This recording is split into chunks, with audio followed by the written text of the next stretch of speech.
as a protective service officer, which meant he'd be in charge of physical security at a number of the county facilities. Dave's first facility was the Capital City Theater, which is a landmark inside of Salt Lake City. It's been around since the early 1900s. It's this beautiful, grand theater. So in early August, Dave reports to the Capital City Theater for his first day on the job, and he meets his partner, an officer by the name of Morgan Matthews. He gets there on this first day, and right away, Dave would say that Morgan was just strictly business. The first place that Morgan takes Dave is the control room, which sits on the first floor of the theater. The theater had 3 floors, and then it also had a basement as well. So the control room was on that first floor. Inside of the control room were all of the security monitors, because there was all these cameras set up inside of the theater. The cameras weren't great though. You pretty much could only tell what was in frame if there was a light on, and most of the time at night especially, lights were off. Once they were done looking at the control room, Morgan says to Dave, now we're gonna go do our rounds. This is something we do every time you get to the theater. You do a security round and make sure everything's locked, all the lights are off. Before you come back to the control room, you'll do that at the beginning of your shift and at the end of your shift. Morgan brings Dave downstairs, and it's the first time Dave is seeing the basement, and he's shocked by how big it is. It is this massive hallway that stretches way down. In the middle of the hall is a piano that's just sitting out in the middle, and the lighting's not good down there. This is a very old theater. Everything in the building was pretty old. And Dave remembers thinking that he was immediately creeped out by this scene, this long hallway with all these doors and this piano right in the middle of the hallway. And he's thinking to himself, I don't want to spend much time down here. This is so creepy. But they go down the hall, they check all the doors, they make their way up to the main floor, the second floor, the third floor, everything gets checked. And so after they do this security round, Dave and Morgan go back to the control room, and Dave is anticipating getting to know Morgan a little bit. This is their first night. They're going to be working together a lot. And Dave would say that Morgan just seemed really cold and just did not want to talk to Dave very much. And as soon as their shift was almost over, Morgan was very eager to just knock out the security rounds and just get out of that building. At the end of that night, Dave remembers thinking that there's just something off about Morgan's behavior. It seemed like Morgan really didn't like being in the theater. And it would turn out that he was onto something, because Morgan didn't like being in that building. But it would take him a while to share with Dave why. Over the next couple of days, Morgan and Dave would do their security rounds together because Dave's in training, Morgan's teaching him. But on August 9th, which is 2 days after Dave's first day on the job, Morgan was confident that Dave knew how to secure the whole building. And so at the end of the night, he tells Dave, why don't you do the security rounds yourself? Dave feels very confident that he knows how to do it. He goes down into the basement, makes sure all the doors are shut and locked, that the lights are off, finishes the basement, goes up to the first floor where the control room is and checks all the rooms on that floor. He goes into the main auditorium space. He's checking all the different nooks and crannies to make sure there's nobody hiding in there. He goes up to the second floor. He checks all the different rooms up there and the balcony, makes his way up to the third floor where there's all the offices of staff that work at the theater. At the end of the search, the last room he would check was the rehearsal room. And it was the only room where there was no door to it. So you'd poke your head in, kind of look around, make sure no one was in there, and then you would leave, and that's the end of your check. So Dave gets to the rehearsal room, he flips the light on, and he looks inside, doesn't see anybody, is satisfied that no one's in there, turns the light off, and as he's about to turn back into the hallway, he hears a door slam with tremendous force right across the hallway from where he was, and it was the bathroom door. And his first reaction is someone just ran out of the bathroom. Someone who had snuck into the building must have run out of the bathroom, and they're making a break for it to get out of the theater before I catch them. And so he instinctively picks up his radio and he calls to Morgan and says, someone's on the third floor. But when Morgan looks at the camera, he doesn't see anybody. At this point, Dave's drawn his weapon, and he's looking down the hall. He doesn't see anybody. And as he's waiting for Morgan to come upstairs to back him up so they can go look for this person that's just ran down the hall, he realizes 2 things. One, just because he heard the door slam doesn't mean they left and slammed it. They could be in the bathroom. And so he's thinking to himself, someone could be in the bathroom right now. Maybe that's why we didn't see him on the camera. And then the second thing he thought of is that door, the bathroom door, can't slam. It's got this huge hydraulic hinge to it. It can't slam. So his gun is drawn and he's aiming it at the bathroom door right as Morgan comes up on his right. Morgan draws his pistol, he's got it on the door as well, and they make entry into the bathroom. They clear all the different spaces in the bathroom and no one's in there, and there's no way to get out of there. Morgan and Dave are like, okay, well, they must not have come in here. They must have run out of the bathroom. They're somewhere in the theater. And so they decide they're going to search the entire building and find this person that clearly was just in the bathroom, and that's how they slammed the door. We're not going to worry about how they slammed the door with the hydraulic hinge. We just know it was slammed somehow. So they leave the bathroom, guns still drawn, and they start making their way down the hall. They're checking all the doors, everything is locked. When they start making their way downstairs to the second floor, Dave recognizes through the door, because there's a door leading onto the second floor, he can see that the lights are on, and he had turned them off. And so as they're walking down the stairs, he says to Morgan, hey, did you turn the lights on the second floor? And Morgan's like, no. And so they think that whoever was here, whoever was in the bathroom is on the second floor. They must have turned the lights on. They go into the second floor, and not only are the lights on, but all the doors on the second floor had been opened. They search the entire second floor. They search every single room. No one's on the second floor. They turn off the lights, they shut all the doors, everything's locked. When they went down to the first floor, everything was the way it should have been, locked, lights off, nothing down there. And they go down to the basement, and even though it was creepy being down there because they've now searched the whole building and they're anticipating coming in contact with whoever is here, assuming they haven't left the building yet, and there's no one down there. They decided to review the footage from the third floor to see if they could pick up someone running in the hall around the time that door slammed, but the camera was not trained on the bathroom door. So you just have this view down the hall. You can't see the bathroom specifically, not to mention the hallway is dark and the cameras are terrible without light. And so all they're able to see is the light go on in the rehearsal room while Dave is doing his last check in there.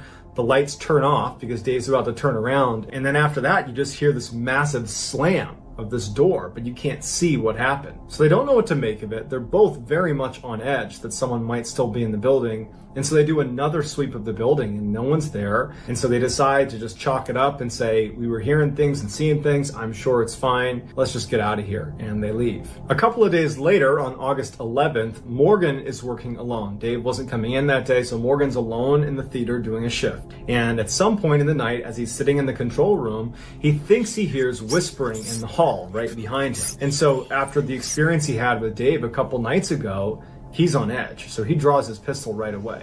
And so he goes out into the hallway, and immediately when he steps into the hall, the whispering seems to go farther and farther away from him down the hall. So he gets out there, he's looking around, he can't see anything. He makes his way down the hallway towards the stairs that go down into the basement, or if he wanted to go up the second floor.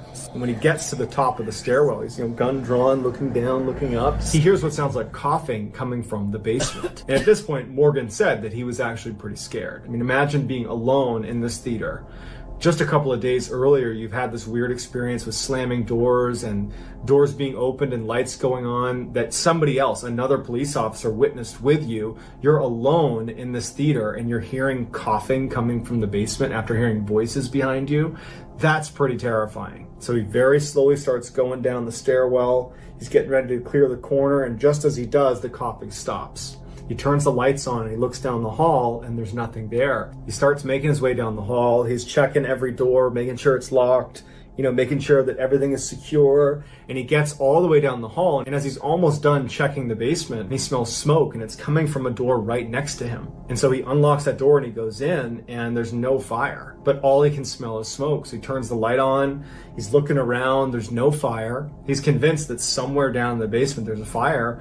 He goes to every single room and he keeps checking and there's nothing. And then at some point the smoke smell dissipates. He checks every space in the theater to look for a fire and there's no fire. He's wondering if he should call the fire department, but he's thinking, what would I tell them? There's no fire. And so he ultimately, after checking 3-4 times and being very confident there wasn't a fire, he just says, okay, no fire. I guess I was just smelling things. A few weeks later, on September 4th, Dave has just arrived at the theater. He's there a little bit early. Their shift started at 5 p.m. He was there at about 4:30. And when he walked into the building, he sees that there are 3 staff members sitting at the front desk talking to each other. And as he walks past, one of them is talking about ghosts inside of the theater. And it immediately piques his interest. And so he walked over to the guy talking about ghosts and he introduced himself. And it turned out that this guy was a man named Blair Fuller, who was a senior accountant at the theater. And so Dave asked Blair, what are you talking about with ghosts in the theater? Because I provide physical security here and I've seen some strange things here. I'd just love to hear what you have to say about it. So they head up to the 3rd floor where Blair's office was, and they sit down, and Blair says, okay, I got a doozy for you. This happened to me a couple years ago. I was actually in this office. It was about 10 o'clock at night. I was doing some work and I heard the elevator kick on. Now, the elevator was right outside of his office, and anytime it was on, the engine was really loud. It was really obvious if the elevator was moving around. And so he's doing his accounting work and he hears that engine kick on. He doesn't think much of it, but then it clicks that he's the only one in the building. And so he kind of looks out the glass window of his office. He had a closed door office with 2 windows looking out into the foyer where there's this elevator, and he looks out and he can see that the little lights above the elevator showing what floor it's on have lit up and it's going up. So the elevator was in the basement and now it's on the 1st floor, the 2nd floor, 3rd floor. The door's open and there's no one there. And at this point, Blair says that he wasn't concerned. He figured, okay, maybe there's some maintenance, maybe it's scheduled to do that, who knows? But after a little while, the alarm goes off in the elevator to signify that something is obstructing the door from shutting. And he's looking out the window and he hears this alarm, this like ringing sound going off, but the door isn't shutting. And he's like, there's nothing obstructing the door, why isn't it shutting? And so he leaves his office and he kind of walks over to the elevator and he walks into the elevator. And he said immediately he felt this massive drop in temperature inside of the elevator. And as he's standing there, he turns around. Now he's looking back towards his office inside of the elevator. The doors start to shut. And for whatever reason, he said, I didn't get off. I just decided I'm going to ride this elevator. The basement button lights up as if someone had pressed basement, and they start going down. And he's sitting there thinking, what in the world is going on? It was just on an alarm because the door wasn't shutting. And then miraculously, when I go inside of it, it suddenly works again and it's going to the basement. So he goes to the basement, the door opens, there's no one there. He steps out and Blair says that it took all of his courage to yell out, hey, is anyone down here? And as soon as he did and he didn't hear a response, he said he didn't want to make any more sound. The elevator sat in the middle of the hall in the basement. It's that huge hall with that piano sitting right in the middle. The lights are off. And he pokes his head down one way. There's nothing down there. He sees the piano barely from the light of the elevator. And he looks down the other way. There's no one there. And at this point, he's just so spooked. He just gets back in the elevator and he hits floor 3, floor 3, floor 3. And he's hitting like door closed, door closed, door closed. The door closes and he goes back up to his office. He goes into his office and he shuts the door and he sits down and he's thinking like, what was that? Why did that just happen? I got to find out if they're running maintenance or something. And as he's sitting in his chair thinking about this strange experience, he hears what sounds like banging sounds coming from outside of his office in that foyer near the elevator. He just goes to his door and he opens it up and he pokes his head into the foyer and he looks to the side and there's this big filing cabinet and all of the cabinets are out. They've all been pulled out. He certainly didn't do this. And it was as if someone was one by one pushing each of them shut, these big heavy cabinets. And he's watching as one by one these things are slamming shut. One by one until the whole thing is shut. And so he goes over and he's like trying to disprove what he just saw. That he can open up a drawer and that it will shut on its own. But none of them shut on their own. You have to shut it. Something has to shut it for it to shut. And so he packed up for the day and left and did not work another night shift at the theater. Later that night, Dave would share Blair's story with Morgan. He wasn't really sure how Morgan was going to react, but Morgan actually would open up and he would say, before you started working here, I always felt like I was being watched when I was here.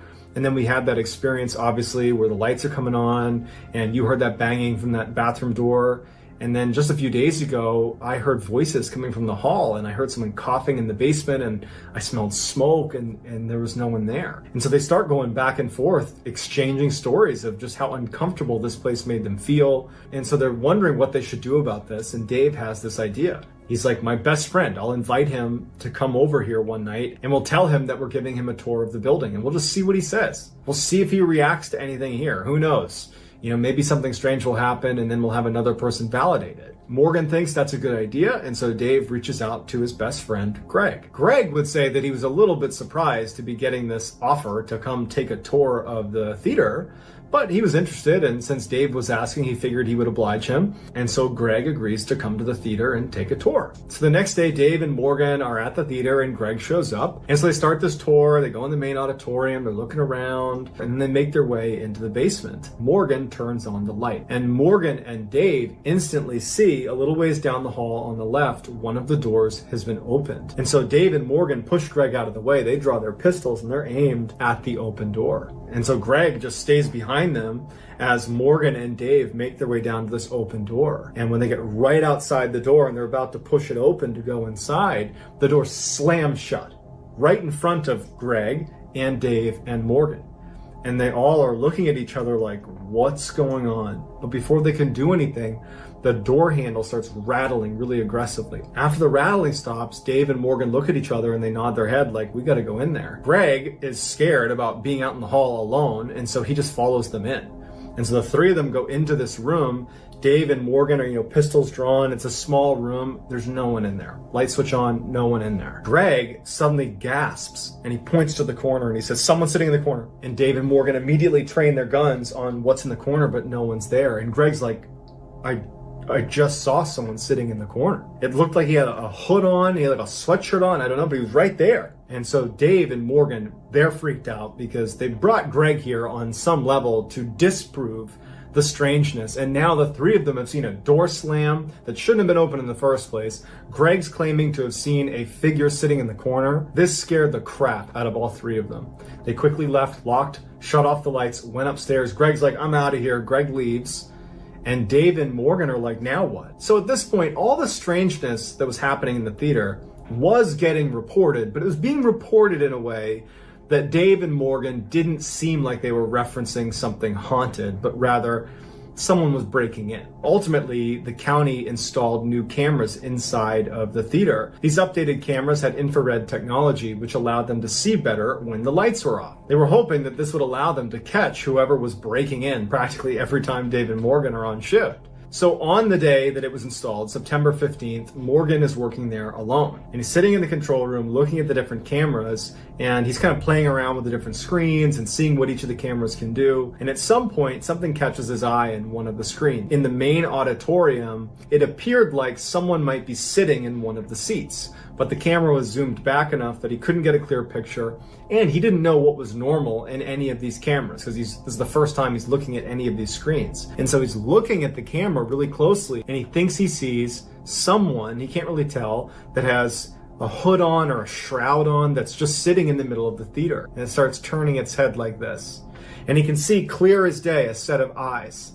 And before Morgan has a chance to do it, it just starts raising into the ceiling and disappears. Morgan didn't even check to see what it was. He was done. He literally quit that day. That was his last day at the theater. A couple of weeks after Morgan has quit and Dave is working alone at the theater, he's in the control room, and all of a sudden he hears a piano playing. And there's only one piano in the entire theater, and it's sitting in the basement. It's his job to protect this place, so he knows he has to go down and check because it could be some hooligan in the building somewhere. So he leaves the control room, and as he starts walking over to the stairs with his gun drawn, the music is getting louder and louder. The piano is getting louder and louder and louder. He makes his way down the steps, and as he's about to turn the corner, he hears the guard that protects the keys on the piano slam shut, and the piano stops. Then he turns around the corner and he looks, and there's no one down there. He flips on the light.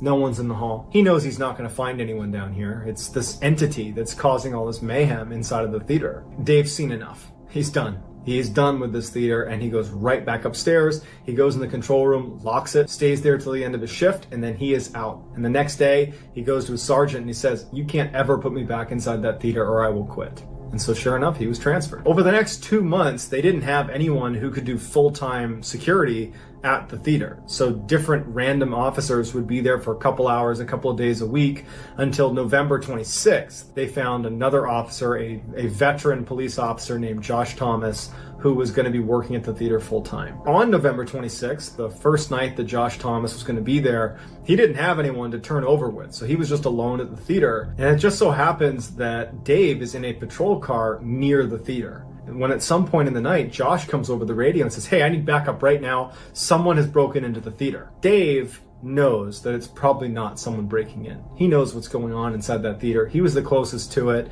And even though he did not want to go, he felt like it was his responsibility to go to that theater and be Josh's backup. And if it was what Dave thought it would be, this entity in the theater, that he would be able to explain to him what he had seen before he ultimately decided never to go back. And when Dave gets to the theater, there's this back door that they would go into, and he sees Josh is standing just outside the theater. And Dave would say that Josh's eyes were, like saucers. He looked terrified. And so Dave has an inkling of what's going on, and he goes over to Josh and he's like, what's going on? Is someone still in there? He said that he had been doing security rounds, and he had heard what sounded like voices when he was in the basement. And he didn't think much of it. He checked all the rooms, everything was shut. And when he made his way up to the third floor, he saw that the elevator had kicked on. It was in the basement, and suddenly the light was on and it was whirring up to the third floor. And when the elevator opened up, there was no one there. And he's standing there looking at it, and he looks inside, there's no one there, and then the alarm goes off. That's when he called in for backup. Dave says, look, let's just go search the building, we'll do it together. They clear the whole theater, no one's there. And before Dave leaves, they go into the main auditorium where the stage is, and they're just standing on the stage chatting with each other. And Dave, his back is to where the audience would be. And Josh is facing Dave, facing towards the seats. Josh just suddenly stopped. Mid-sentence, he's just frozen and looking just beyond Dave's shoulder. And Dave goes, what? And Josh goes, there's something behind you. Dave slowly turns around, and as soon as he does, he can tell immediately what Josh is looking at.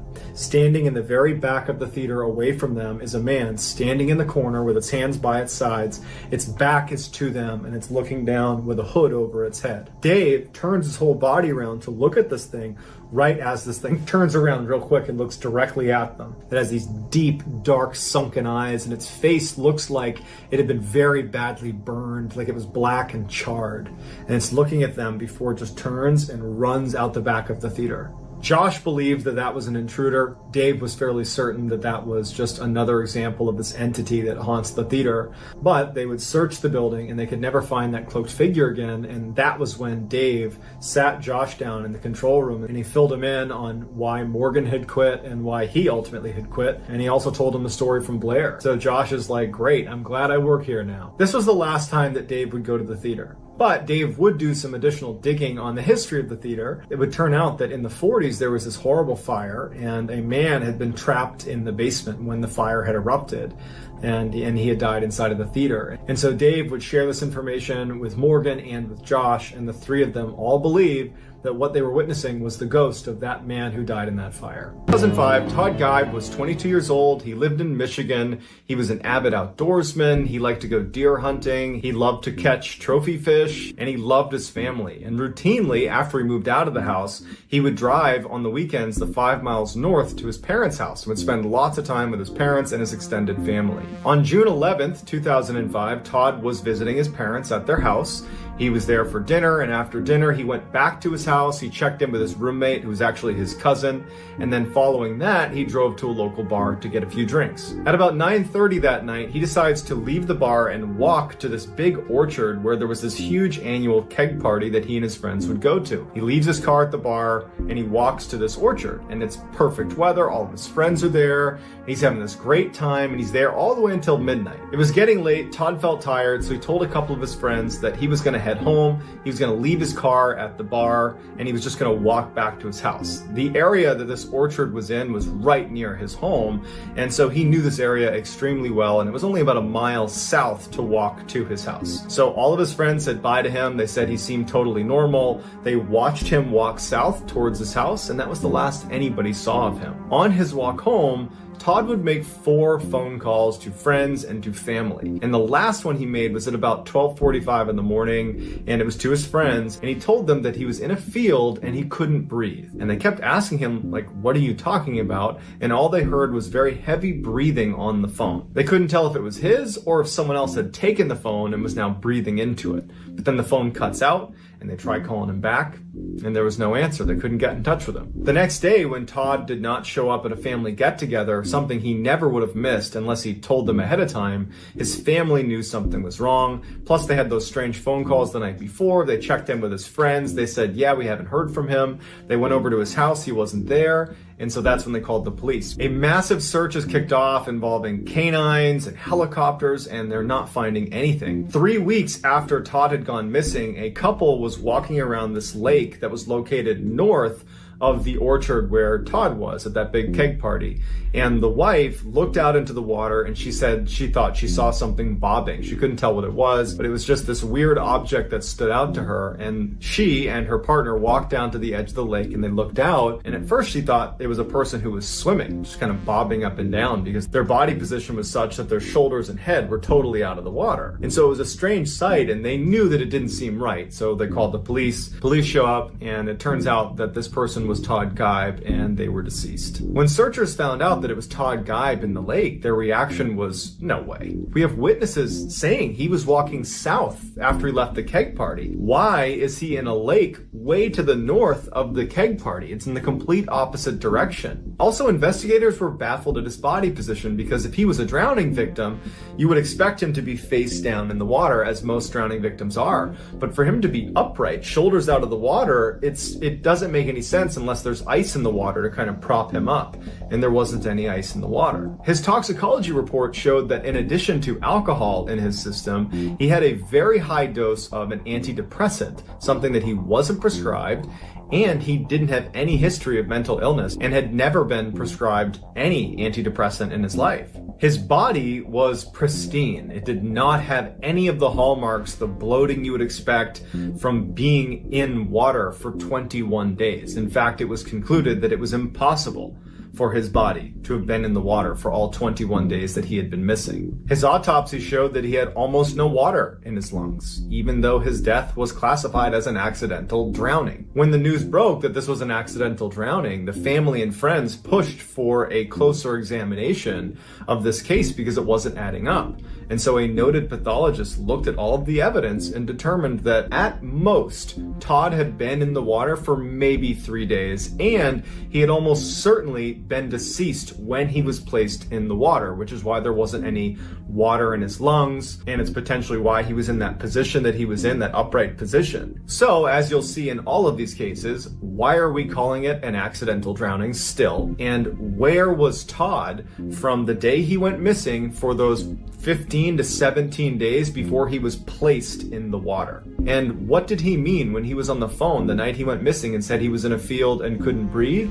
And what was all that breathing in the background? Lots of questions on this one.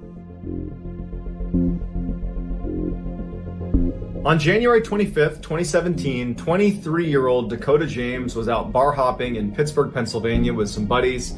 At some point, he was tired, and so he decided to walk home. A CCTV camera has a clear shot of Dakota James after he left the bar, walking through a plaza. He's on his phone. No one seems to be following him. He seems like he's okay. He's not stumbling as he makes his way home. The next day, when he didn't show up for work, that was so out of character for him that his work immediately called the police, notified his parents, and this massive search is launched. But unfortunately, nothing turns up. 40 days after he had gone missing, his body was found in the Ohio River 10 miles away from where he had been missing. And the general theory became when he was walking home after that CCTV camera picked him up, he must have stopped by the water to relieve himself, fell in. The water was so cold at the time that he would have gone into shock and then basically been doomed. And then he drifted 10 miles to this location. But there's a couple big issues with that. Number one, in order to get from where he went missing to where he wound up, he would have had to go through this dam. And the dam is this very violent section of water where if a body were to go through there, it would get ripped to pieces. But when they found his body, it was clear he had not gone through a dam. In fact,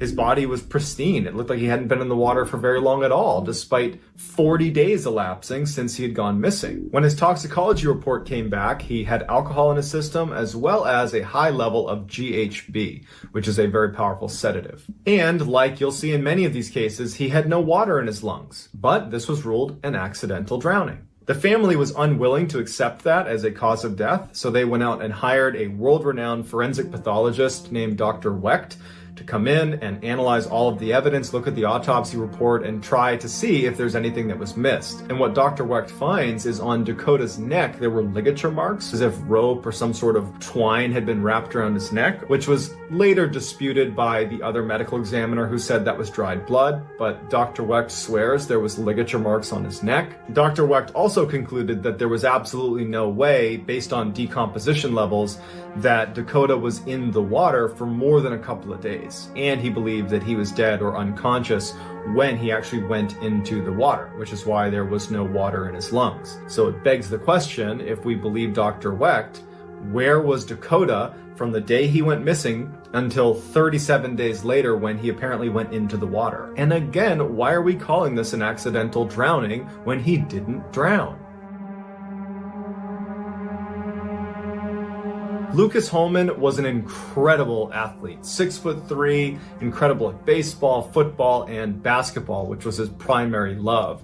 In fact, he was so good in high school that he was recruited to play at a Division I program, the University of Wisconsin. And in fact, he got a scholarship to play there. So he went to the University of Wisconsin. When he wasn't getting much playing time there, he opted to transfer early on in his career to lacrosse, which was a Division III school, but he figured he could get more playing time that way. It was at this time that he realized, you know what, I'm probably not going to play basketball professionally. And so he began orchestrating his life towards a career in finance. And in fact, was telling his family that once he graduated school, he was actually going to get a master's degree in business at the University of Wisconsin. On September 29th, Lucas and his friends are at this huge German festival, drinking a ton of beer, having a great time. At some point in the night, they transition to some of the bars downtown, and they're all having a great time. It's very crowded. But at some point in the night, Lucas disappears. No one knows where he went or who he was with, but Lucas was a big, confident guy. They figured, you know what, what's the worst that could happen to him? I'm sure he's fine. And so his friends ultimately just go home and don't think much of it. The next day, when no one could get in touch with Lucas, his friends and family called the police and said, you gotta look into this. We don't know where he is. The police went to the strip of bars that they had been bar hopping between, and they asked to see the security footage from the night before. And in a very unfortunate coincidence, all of these bars, their cameras were down. So they weren't able to get a glimpse of where potentially Lucas might have gone. At one point, someone came forward and said that they knew where he was and that they had spent time with him outside of the bar, but it would later turn out that that person was lying and they were actually charged with submitting false information to the police. On the 2nd of October, divers located Lucas's body. He was in 10 feet of water about 20 feet from the edge. When they pulled him out, he didn't have any significant scratches or marks on his body to indicate some sort of altercation. It just looked like he had fallen in the water and drowned, and so his death was quickly ruled an accidental drowning. The initial medical report said that Lucas had fallen in the water and had been there for about 24 hours before he was found. But upon closer examination, it was determined that he had only been in there for maybe 8 to 12 hours.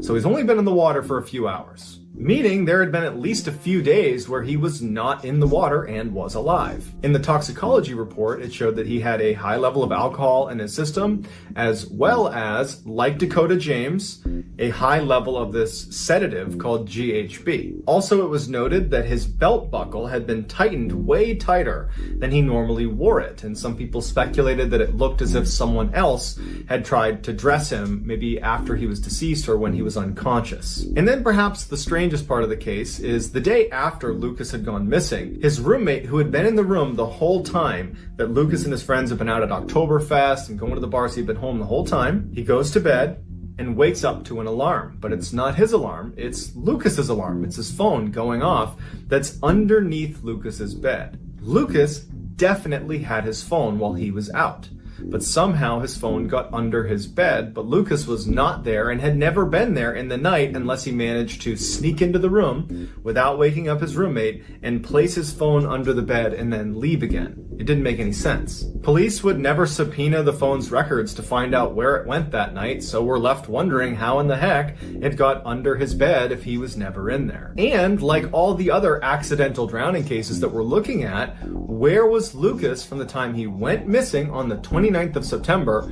and then wound up in the water at some point on the 2nd of October? He was alive for those few days and he wasn't in the water. So where was he? Some people say that these accidental drownings and all the others that are going on, these suspicious accidental drownings, are actually the result of a group of serial killers known as the smiley-faced killers, who leave smiley faces around the area where bodies are discovered. That's still very much up for debate. Other people say that there could be something paranormal going on, or this really is just a case of some drunk college kids slipping into the water and drowning. In 2005, Eric Martin was working at a paper mill in Maine, and he had been working at this paper mill for 20 years, and he was reaching up to get something on a shelf when he threw his back out. And in fact, he had slipped a number of discs, and it ultimately meant he was not able to work anymore. He was going to be disabled. And so he's suddenly out of work. His wife, Shelly Martin, was not working at the time, but when he couldn't work, she needed to get a job. And so Shelly, who had not worked in a long time, was able, through some connections, to land a job in her hometown in Maine called Palmyra. Palmyra was a very small, rural community. I mean, we're talking maybe 1,200 people that lived there. They also had a 17-year-old daughter named Chelsea who was not eager to go, but it was the only place they could afford, and so they had to go. Luckily, because Palmyra was such a cheap place to live relative to where they had been living, that for less money, they actually ended up getting a bigger piece of property than they had lived in before. It's this beautiful farmhouse that sat on a whole bunch of acreage, but it was incredibly isolated. You had to go down this bumpy access road to get to their long driveway, and then once you were on the property, you'd look out and it was just a full 360 degrees of very dense forest that virtually no one was in. There was no nature trails. It was just dark, dense forest everywhere you looked. So even though no one's that happy about it, they end up moving into this farmhouse, and as they're unpacking their truck, Eric picks up one of his many rifles that he owned. Eric came from a long line of hunters. He loved to hunt. It was his favorite thing to do, and he had a whole bunch of guns that he kept. And as he's carrying the rifle into the house, Shelly says, "Oh no, we're not keeping the guns in the house. You have a barn. You're going to put your guns in there." This had always been a point of contention for them in their marriage. Shelly just didn't feel safe having guns in the house, especially having kids in there. And so ultimately Eric agrees, okay, fine, I won't put my guns in the house. I'll put them in the barn. And so he went in the barn, and he and his son, Sean, who he had come out to help him, they built this gun case for all of his rifles. It was very heavy duty. They put it in the barn, and then they locked that and then locked the barn itself. So they were totally secure in the barn, but definitely not readily accessible. Over that first year, Shelly and Eric developed this ritual where at the end of the day, they would go out on the front porch of their farmhouse and look out onto the front yard,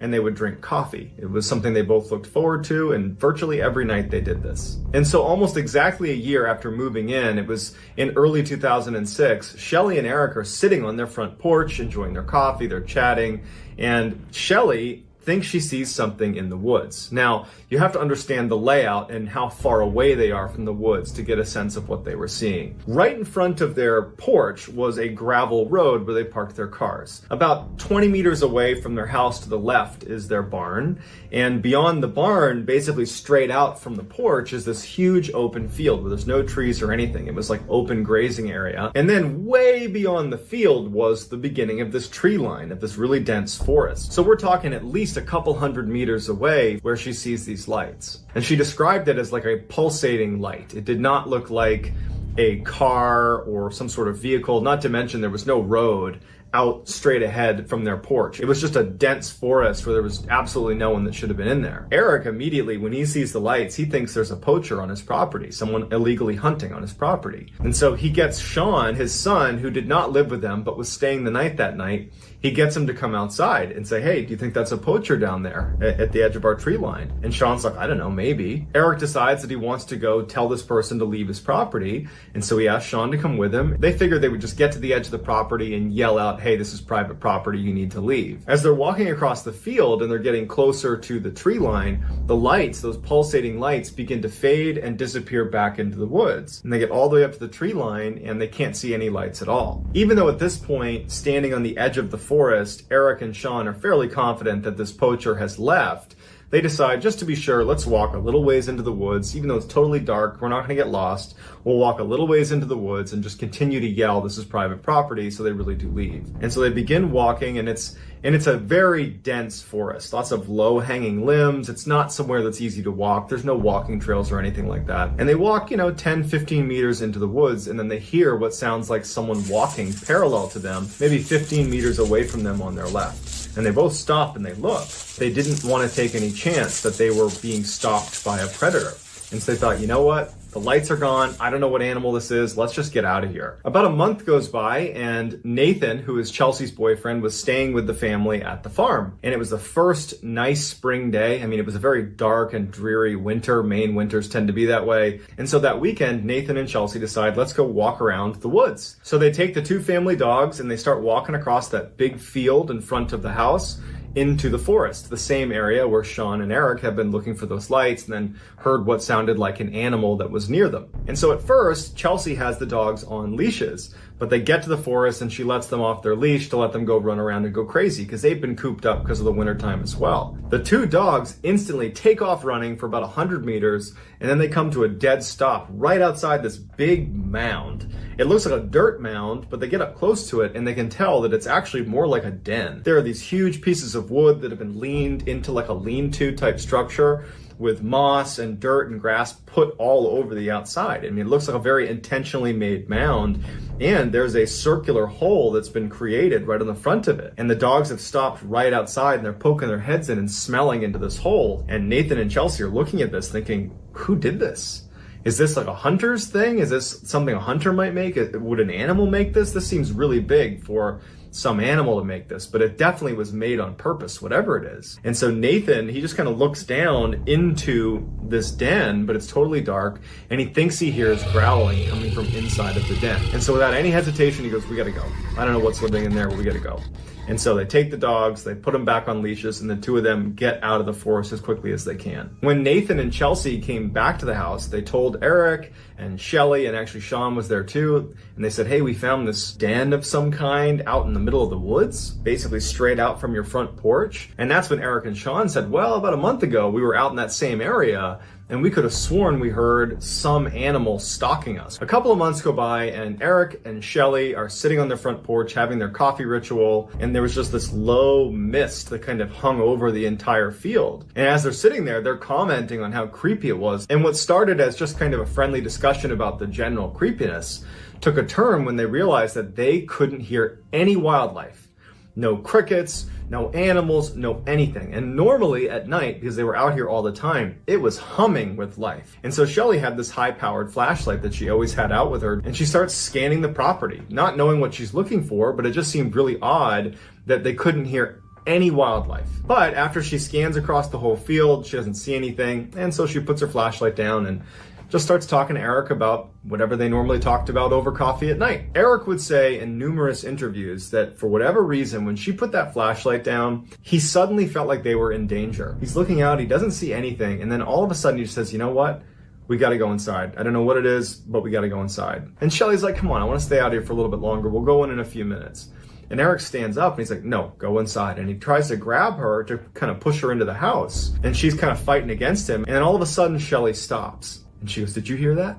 And Eric immediately knew that whatever it was, it's the reason he had that sudden feeling of being in danger. Eric turns around and he can't see anything because it's too dark. Shelly grabs her flashlight and she begins scanning the tree line. And she gets to the field and gets about halfway across the field right in front of them, and she stops. Because right in the middle of the field are three creatures that look like wolves. These huge creatures that are looking right at them. Two others join them. So there's 5 wolf-like creatures that are staring at them right from the middle of their field. She says to Eric, what are those? And Eric, who's an experienced hunter, he has no idea.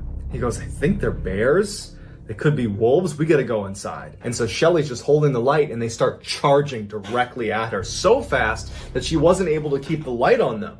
They were already halfway across the field. They go inside, they shut the door, and they lock it. And without saying a word, the two of them make their rounds across the entire bottom floor, lock every window, close every blind, make sure everything is shut. There was something different about these 5 creatures. The way they started running towards them, it just felt like they were targeting Eric and Shelly. And so even after the house had been secured, they didn't feel safe. And so they're standing in the middle of their cabin, and Eric's saying, my guns are in the barn. We have no protection. And Shelly is like, whatever you do, do not go out there. We don't know what these are. It could be a bear, it could be a wolf, we don't know. Don't go out there. Shelly goes upstairs, she shuts off all the lights, she makes sure all the windows are shut. And then she goes to Chelsea's room, her daughter, and she wakes her up and she says, hey, come here, you gotta look at this. And they go to the window and they kind of like poke their head into the window because they don't want to like totally open it up and stare out because they don't want the creatures to see them. But they're kind of poking their head out the window and she's like, look. And standing on the gravel are these 5 creatures that are just standing in a row looking directly at the house. It was like they were waiting for them to come out the front door. They were just patiently standing there looking at the house. It did not look like normal animal behavior at all. And as she's looking, one of the animals looks up at Shelly in the window, and the creature stands on its 2 legs. It gets on its hind legs and looks at her, and Shelly gasps and falls over because the creature's like 8 feet tall. And so Shelly's on the ground looking at Chelsea, and she can't believe what she just saw. It's like her brain can't process that this creature, one, had even seen her. They barely had their head up in the window. But that it stood on its hind legs, that it was so big. What are they doing? Sitting in a row right on the outside of the house waiting for us? What's going on here? And so Shelly tells Chelsea, get in your bed, don't go to your windows, don't leave this room. And that's when Shelly also remembers that she hasn't heard her 2 dogs. And she's worried they might be outside. And so she starts quietly walking all along the top floor looking for her dogs. She's calling to her 2 dogs and they don't come out. Goes into the master bedroom and finds her 2 dogs hiding in the corner of the room next to each other.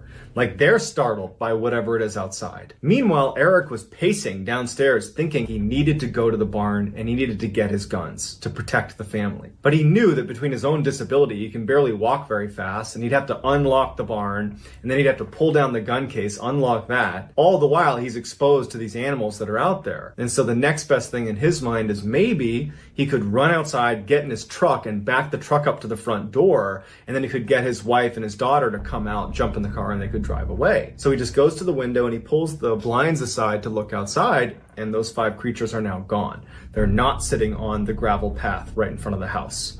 He doesn't know where they are, but they're not in front of the house. And so he closes the blinds and he's like, well, I don't know where they are. It's too dangerous to go out there. He starts pacing some more and he goes back to look and he sees them back in the field where they first saw them, all 5. He can see all 5. They're facing the house still.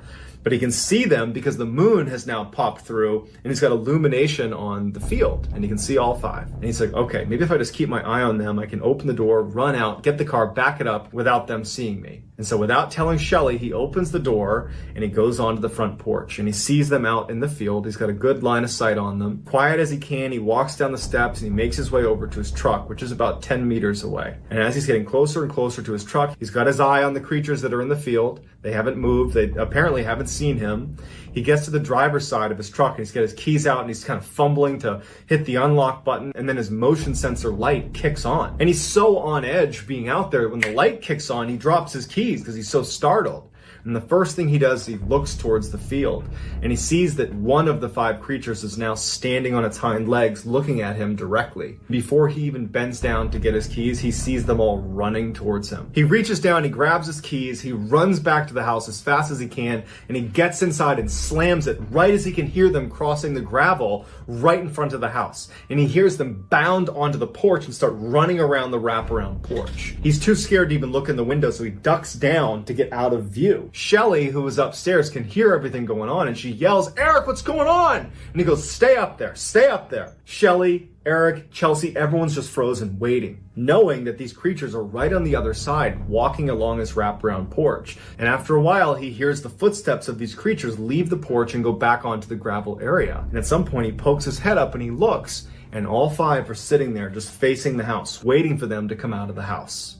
And so he scurries up the stairs to where Shelly and Chelsea are, and they just are so scared. So they decide they gotta call the police. If nothing else, the police will drive up and their vehicle might scare away these creatures. But on the phone, Shelly lets on that what they're really scared about is something on their property. In fact, it's 5 creatures, things running around outside their property. And immediately the police officer who's responding to this, he's like, all right, well, are you sure it's not a moose? Are you sure it's not a bear? And finally she's like, no, can you please just come over here? And he's like, listen, ma'am, just keep your door shut, keep your windows shut, and I'm sure it'll be fine. And ultimately that's how the call ends. They're on their own. The family felt helpless. And Eric especially felt really frustrated because he can't protect his family. He doesn't have a weapon. He can't get to his vehicle. They're just trapped. And so they decide the only thing we can do is barricade ourselves inside of the house. And so for the next 30 minutes, they put heavy furniture in front of all the doors and the windows. They blocked everything as best as they could. They got kitchen knives and they got an axe that they had inside to chop some wood. And so they go upstairs, they lock themselves in the master bedroom with their weapons and their dogs.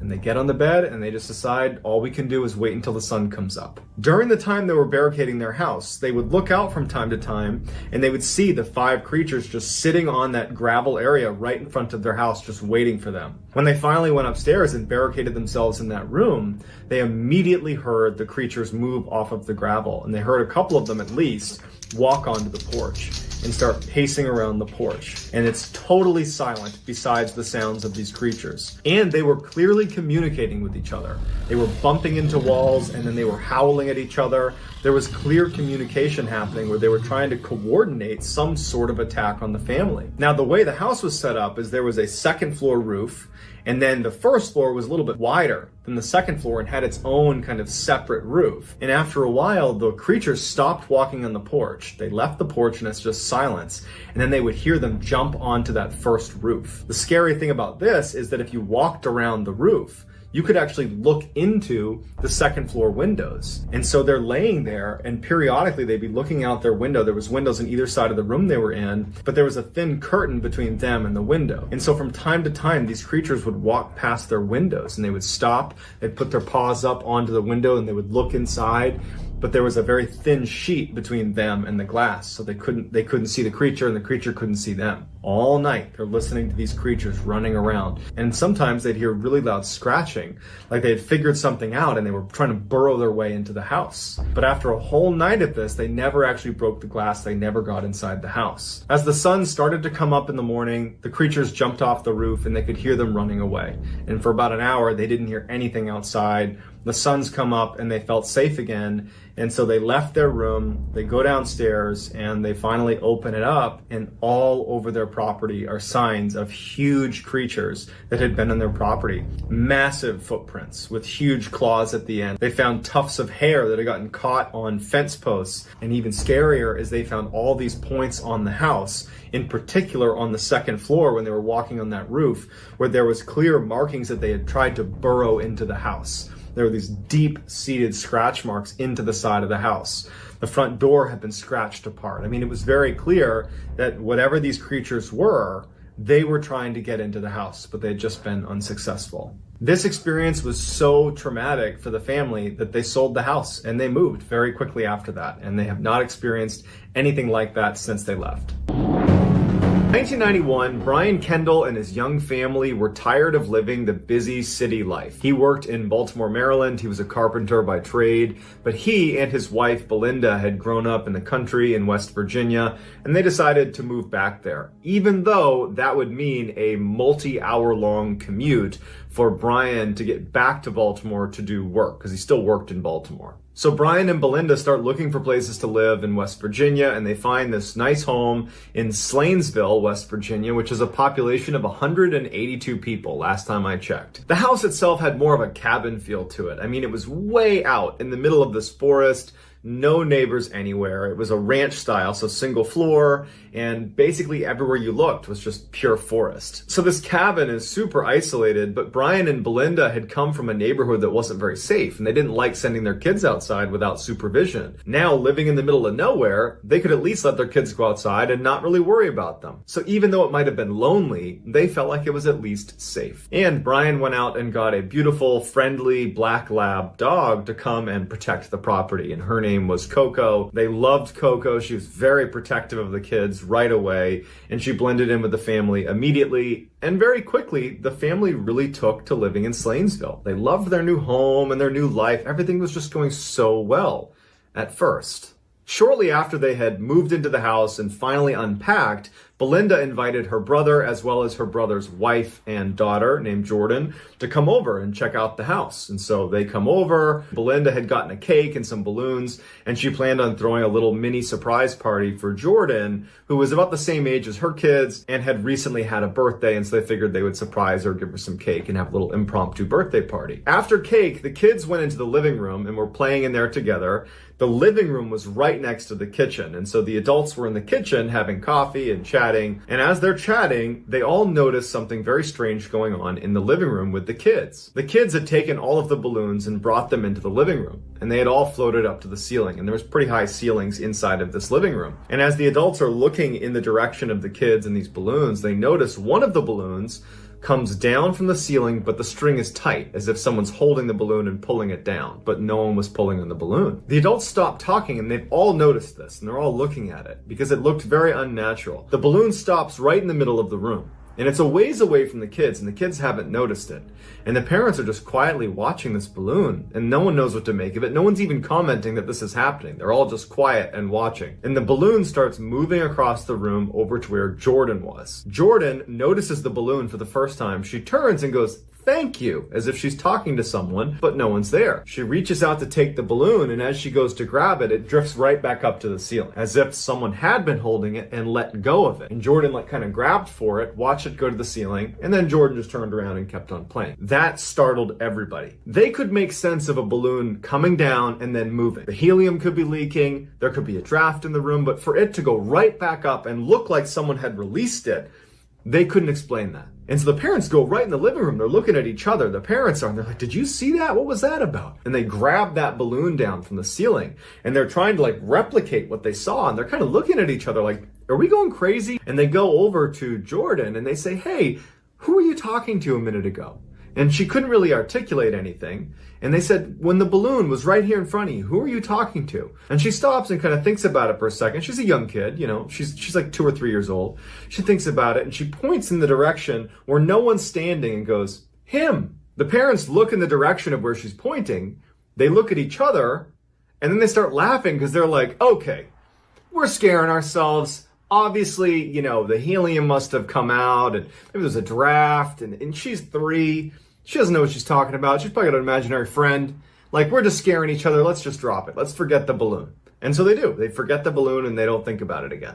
But after Jordan and her parents leave, Belinda and Brian would say to each other, "That was pretty weird." A couple of days later, Brian asked his daughter, Blair, who was about 5 or 6 years old, if she wanted to come with him and go explore the back forest behind their property, because Brian had been working so much, he hadn't really had a chance to go explore, and he figured now's a good chance to go. Blair's super excited. The two of them go out into the backyard and they start walking around. And after walking a bit of a ways, they stop because they see something in the middle of the forest that shouldn't have been there. They see this van, like a vehicle, that looked like it had been set on fire at one point. It's totally charred. It's basically just the frame, and it's parked in the middle of the forest. And there are no roads anywhere. And they go in the back of the vehicle and look inside, and there are all these burnt stuffed animals and kids' toys that are in the back of this van. And there is what looks to be the spring of a mattress that must have been caught up in this fire that burned the vehicle. And Brian just had this sinking feeling that something was wrong with this scene. And he said, "Hey, you know what, Blair, we gotta go. Let's not look at this. We don't know what this is. Let's just go." When they get back to the house, Brian would tell Belinda what he found. How would that van have gotten there? And why was it there? It just didn't make any sense to either of them.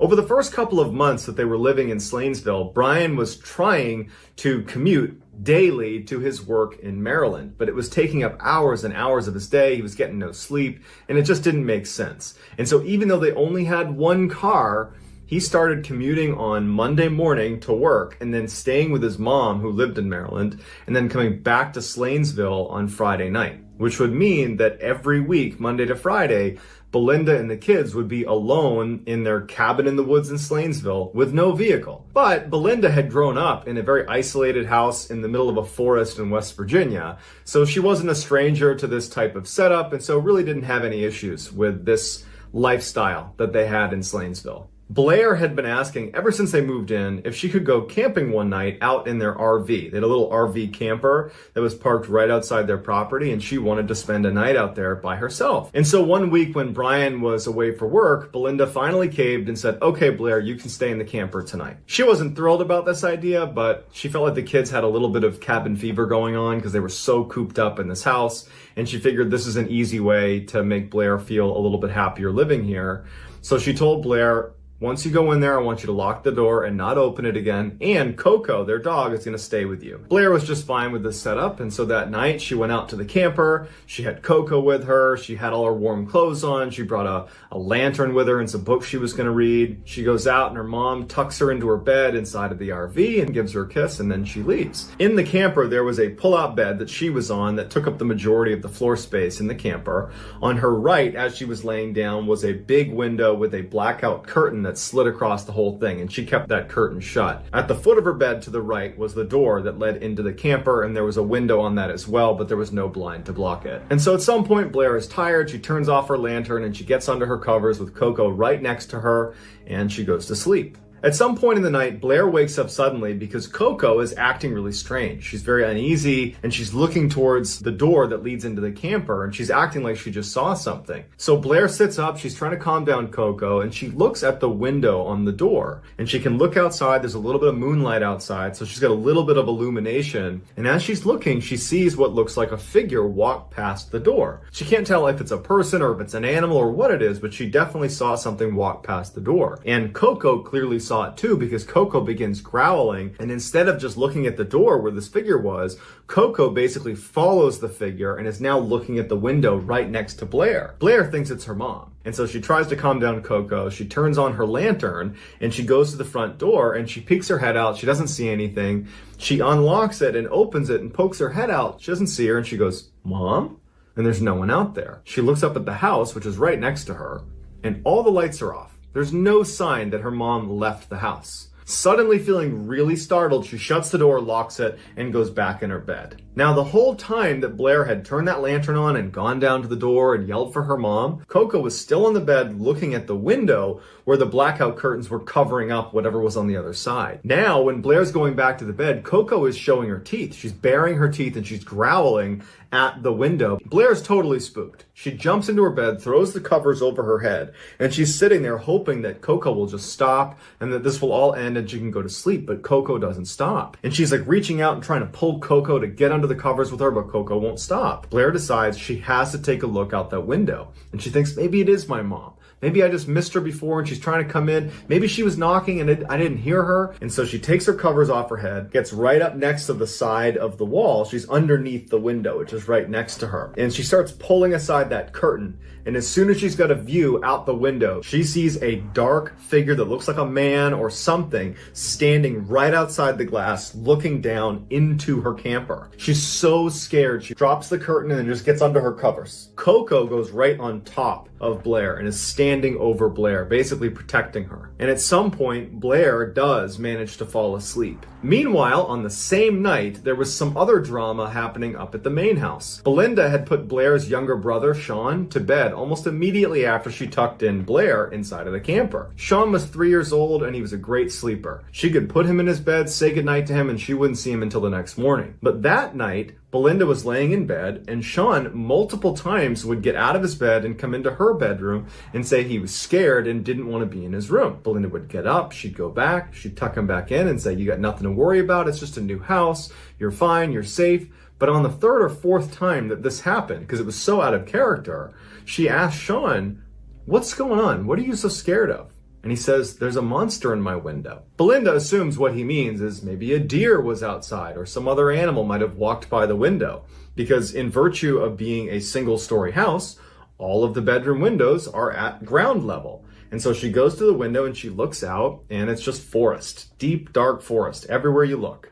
And so she's thinking, okay, maybe a deer walked by the window or a moose or something like that. And that's what he saw. And so she was able to explain to him that, it's just a new house. There's probably some deer that are coming by the window. You got nothing to worry about. And so she was able to finally calm him down and he would go to sleep. The next morning, Blair is relieved to wake up and have sunlight be coming through that little open window on the front door. She and Coco go into the main house. She sits down for breakfast with her mom and with her brother, and Belinda asks her how was camping. And Blair, who was normally a very chatty child, was very quiet about it. And her mom said, well, did you have a good time? Like, you gonna tell me anything about it? And Blair just said, I don't think I want to go camping again. And she didn't elaborate. She just didn't want to talk about it. And so Belinda didn't ask any more questions, and that was that. That day goes by without incident. And then that night, Belinda gets Sean and Blair to bed in their normal rooms. They're asleep. Belinda goes to her bed and she falls asleep. And she starts to have this very strange dream. In her dream, she wakes up and looks at the foot of her bed and she sees a boy she doesn't recognize. And he's signaling her to come with him. And so in her dream, she gets up out of her bed and she follows him out of her room and she goes out to the front yard, and it's daylight outside.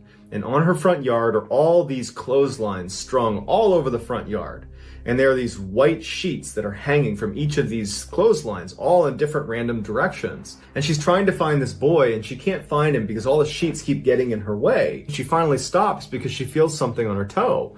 And she looks down, she's barefoot, and on her right big toe is a clothespin that had been pinched onto her toe. And so she reaches down and pulls it off, and that's when she wakes up. And now she's awake in real life. And so she sits up and she's kind of looking around, and she's in that immediate fog following a really vivid dream. And then she realizes that was just a dream, gets back in bed, and she goes to sleep. The next day she gets up, she gets out of her bed, and she begins pulling her blankets up to make her bed. As she's walking around the foot of the bed, she stops because she sees something on the ground. A clothespin. They don't own any clothespins. And so she's sitting there looking at it thinking, how could that have gotten there? What was that dream about? Was I awake? Was I doing something in my sleep? Was I sleepwalking? She can't make sense of it, but it totally freaked her out. That day, Belinda told her sister about this dream with the clothespin and then finding it at the foot of the bed. And her sister's like, look, you probably just need a break. You're alone with the kids all the time. You're isolated. Let me come over. I'll watch the kids and you can just go for a walk and do whatever. Just clear your mind. And so Belinda's sister comes over, takes the kids, and Belinda decides that what she's going to do is go explore the woods behind their house. She walks a little ways behind their property and she sees something that really stands out to her. It was a little cemetery, and it was on their property, or at least close to their property. She goes over to it and sees there are 4 small headstones. There's no writing on them, but the size of the headstone themselves, it seemed to indicate that these could have been children. And so she was very unsettled by it and decided that, you know what, I'm done with my walk and I'm just going to go back now. A couple of days later, Blair was sleeping in her room when she woke up suddenly for no apparent reason. She sat up, she kind of looked around, and she noticed that the curtains that normally would cover up her window that overlooked her bed,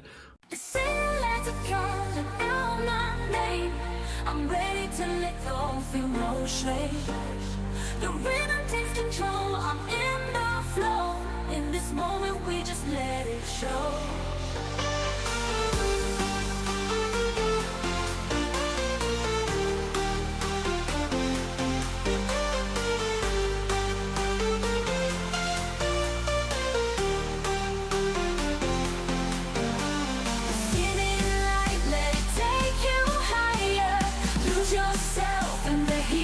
Desire, dancing under the stars that never fade. In the dark, all the memories are made.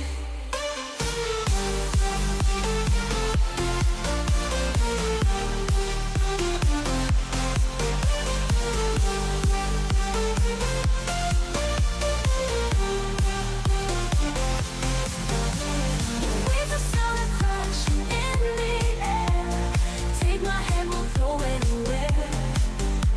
With every beat, our hearts align. Together we're lost outside of time.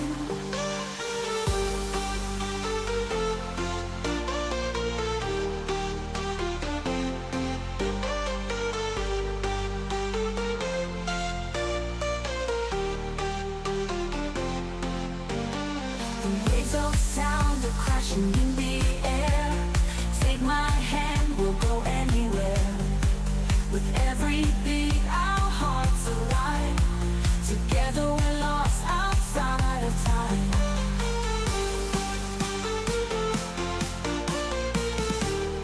were open. And she felt really uneasy by this, especially after that incident in the RV. She liked having those curtains closed. So she gets up to go over and shut this curtain, and she looks out the window and she sees standing in front of the tree line is a dark silhouette of a figure. It looks like a man or some person.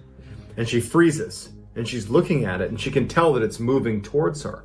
And she's looking even closer, and then she can tell it's now running at her. She shuts it, jumps into her bed, and covers herself up. As she's laying there under her covers, not knowing what to do, she hears Coco barking from her mom's room. Belinda wakes up to Coco barking and looks at what she's looking at, and it's the window. So Belinda gets up, she looks out the window, she doesn't see anything, and tells Coco to calm down. She figured, okay, maybe she saw a deer or something. And then just to be a good mom, she checks on her kids. She goes to Sean's room. Sean didn't wake up from the barking. He's asleep in his bed. But when Belinda goes into Blair's room, Blair is hiding under her covers and she's scared of something. And she asks Blair, honey, what's wrong? And Blair finally says that she saw something. She thought it was a person. She didn't know what, but it was running towards the house. And so Belinda's thinking to herself, she just saw an animal. Because that's probably what Sean saw when he thought he saw a monster outside. And I'm sure that's what Coco saw. You know, Coco's going to react to an animal. There's probably some deer that's coming right up to the window and it's scaring my kids, it's scaring my dog. And so Belinda tells Blair, you got nothing to worry about, honey. Go back to sleep. Everything's going to be fine. She calms her down. She puts her to sleep. She double checks on Sean. Sean's still sleeping. And Belinda and Coco go back into Belinda's room and they get in bed and Belinda goes back to sleep. At some point in the night, Belinda's laying with her back to the door and she feels someone tapping on the back of her head. And she's assuming at this point it's got to be Sean or even Blair who've come in there because they're scared again. And reflexively, without even opening her eyes, she says, honey, there's nothing outside. You get nothing to be scared of. Go back to sleep. There's a silence, and then she feels tapping on her head again. Now she opens her eyes and she rolls over to tell one of her two kids that everything's fine, but there's no one there. It startles her because not only is there no one there, but Coco is now on the bed growling in the direction of wherever this tapping was coming from. Immediately, Belinda flips on the light. She's looking around her room and there's nothing. Gets up and she goes into her kids' rooms. They are fast asleep. Just to be sure, she walks around the house, makes sure everything is locked. She gets back in her bed and she's sitting there with Coco and she can't help it. She's scared. Between her kids seeing stuff outside, finding that cemetery, the weird clothespin thing going on, now something feeling like it was tapping her, but no one's in the room with her. She's scared. And in fact, she would say in interviews that this was the first time that she even thought about the word haunted in relationship to what was going on at their house. The next day, Belinda just wanted to get away from the house. So she calls her mom and says, hey, can we use your car for the day to go run some errands? Her mom says, absolutely. Her mom drops the car off and Belinda and the kids load up and they head into town. When they left, they put Coco in her outdoor cage, totally locked and secure. So they head out and they go to this gas station in Slanesville and Belinda gets out, she's fueling up her car and another resident of Slanesville pulls up right next to her and she's filling up her car. And the two women strike up a conversation. At some point in this discussion, the woman asks Belinda where she lives in Slanesville because she's a longtime resident and she didn't recognize Belinda. Belinda describes where she lives and the woman who's familiar with the area says, well, do you know the story of your property? And Belinda's like, no. She's like, well, years and years ago, there was a really bad fire. I think it was right near your property that a whole family died in. And Belinda says, you know what? I actually found a small cemetery a little ways back on our property, but that's what it is. As Belinda is driving away and she's thinking about this story she's been told, she has this sense of relief that now she has some closure on why there's that cemetery on her property. And she couldn't help but think, if her house is haunted, which she had only recently considered, maybe it's not such a bad thing to have it be this family that's doing the haunting. It didn't feel evil, it just felt kind of sad, and she was empathetic for this lost family. When they got back from running those errands, Coco was gone. They went to the fence and it hadn't been opened. There was no sign that she had been able to burrow underneath this fence. There was no way for her to get out unless you opened the gate, and it was locked and shut. And so they didn't know what to make of that, and the only thing they could come up with is someone must have taken Coco. And unfortunately, they would never see Coco again. It was a huge loss for this family.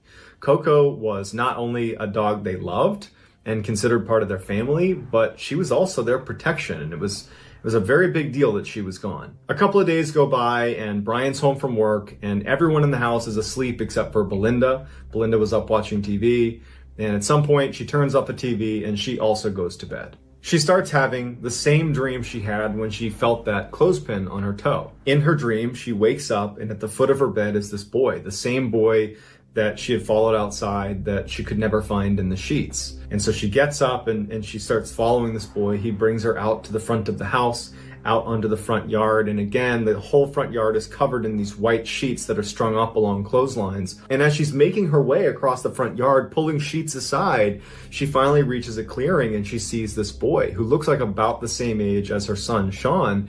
And this boy looks terrified and she's looking at him and the boy is kind of looking to his left. And then from behind one of the sheets next to the boy walks this dark figure that stands right next to him and looks up at her. And it's an expressionless, dark figure. It almost looks like a man. And it starts walking up the lane of sheets towards her. She falls over backwards and she wakes up. And when she wakes up in real life, she hears screaming coming from her own son's room. She and Brian jump up out of bed and run into Sean's room. He's laying on the ground with his arm cocked to the side. It's clearly been broken. And he's screaming and guarding his arm. And Belinda's over him saying, "What happened? What happened?" And the boy just says, "The monster came in the window." They don't know what to make of this. They're not sure if that means an intruder came in or what, but they have to get him to the hospital. They scoop him up, they grab Blair, and they get in the car and they leave. They get Sean to the hospital, and sure enough, he's got a very bad break in his arm and he needs to stay at the hospital for a couple of days. Now, this happened on a Sunday night, and so Brian had to go back to Maryland the next day for work. So their car was gone. So 3 days later, when it was time to get Sean, Belinda had to borrow her mother's car to go pick him up. So Belinda gets her mother's car and she and Blair drive to the hospital. They pick up Sean. As they're driving back, the car breaks down and they're on the side of the road with flashers on, and Belinda doesn't know what to do. Luckily, a good Samaritan is driving by. Another resident of Slainsville sees them pulled over. She pulls over. It's an older woman, and she says, "Hey, can I give you guys a ride?" Belinda's like, "Thank you. Yes, we need a ride." So she, Sean, and Blair load up in the car and they start driving to their house. And so Belinda tells this woman where she lives. "Yep, you take this road, you get up to our house. It's set back in the woods there." And when she realizes where Belinda lives, she looks at Belinda and goes, "You do know the history of your house, right?" And Belinda looks at her and goes, "Yeah, the fire that killed the family, we're aware." She goes, "No, not a fire. The last occupant of your house was rumored to be hurting children on your property. And there was no proof, but some of the local men here decided they were going to take justice into their own hands, and they convinced this guy to go hunting with them. And they brought him out in the woods behind his house, and they ambushed him, and his body's never been found. It's rumored there's a van somewhere in the woods near your house where they put him inside of it, shut the doors, and lit it on fire." Belinda's in shock hearing this, because now, if her house is haunted, which she's believing it is, it's not some nice family that was sadly lost in a fire. It's this horrible man. They finally got back to the house. They said bye to the woman, and Belinda and her kids went inside. And for Belinda, it was like this horrible sense of dread being in the house. It just felt evil. And she realized that she couldn't stay there anymore. So she picks up the phone, she calls Brian, and she says, "I cannot stay here another night. I have to go." And so Brian says, okay. He drives back from Maryland. They pack some bags, they get in his car, and they all leave for Brian's mom's house. And that was it. They never stayed another night at that house. They only went back a couple times to pack up their stuff, put it in moving trucks, and they left.